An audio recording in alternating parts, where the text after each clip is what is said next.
Babe, wannan ba mace amana ba ne, wannan idan ya samu dama har kashe ka zai iya yi. Ba laifina ba ne, laifin so ne, tun ban yi gaggawa ba, gashi sanki ya zama babba. Akwai alamar zane yi cuta, zane ya hauka in ban samu ba, ban samu ba.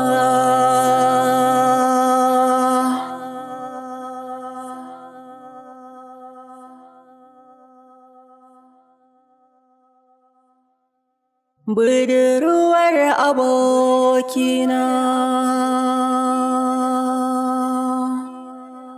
budurwar abokina. Na tsane ka, bana son ka, kuma ba zan taɓa son ka ba. Ashe kai maci amana ne? Ni dai ina santa. Babe, abokinka ne ya zo ya tsaya wai yana furta min kalmar soyayya tsabacin amana. Dan Allah ka bar mini ita. In bar maka ita. Saboda baka san menene so ba ko? Saboda ka ɗauka so riga ne. Ana sa shi a lokacin da aka dama, sannan a cire shi a lokacin da aka dama ko? Ina da tabbacin da ni ta dace ba da kai ba. Ka dakata! Bana bukatan wannan shirmamun maganganun naka. Ya isa haka. Ban taɓa tunanin haka yake ba, ban taɓa tunanin haka rayuwarsa take ba. Wannan wani irin cin amana ne. Na ɗauka cewa idan na aure ta, tana gidana, uzuri ya kama ni na tafiya, zan iya aiko ka gidana ka kawo mata saƙo. Ashe da na yi wannan gangancin. Babe, wannan ba mace amana ba ne, wannan idan ya samu dama har kashe ka zai iya yi.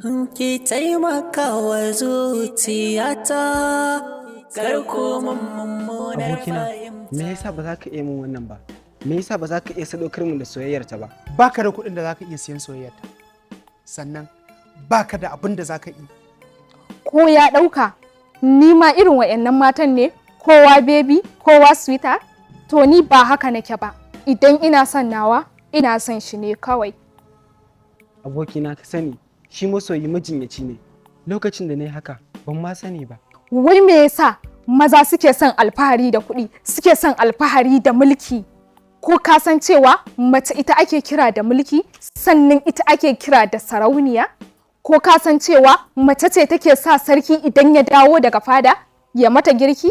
Ko ka san cewa mace ce take sa soja idan ya dawo daga filin yaƙi ya mata wanki? Ka manta da cewa mace uwa ce, ko ka manta da cewa mace garkuwa ce? Don Allah ku tausaya mu.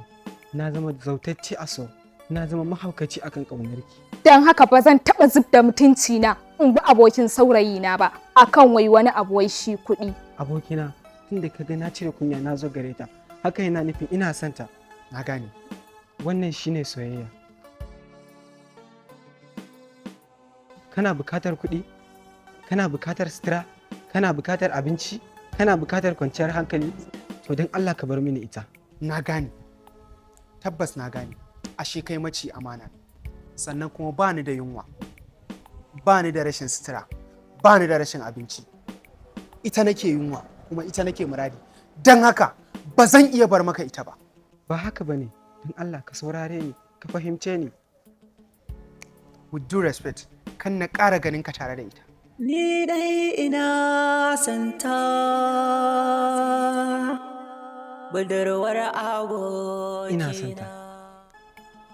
Kuma zan iya yin komai a kanta. Budurwar abokina.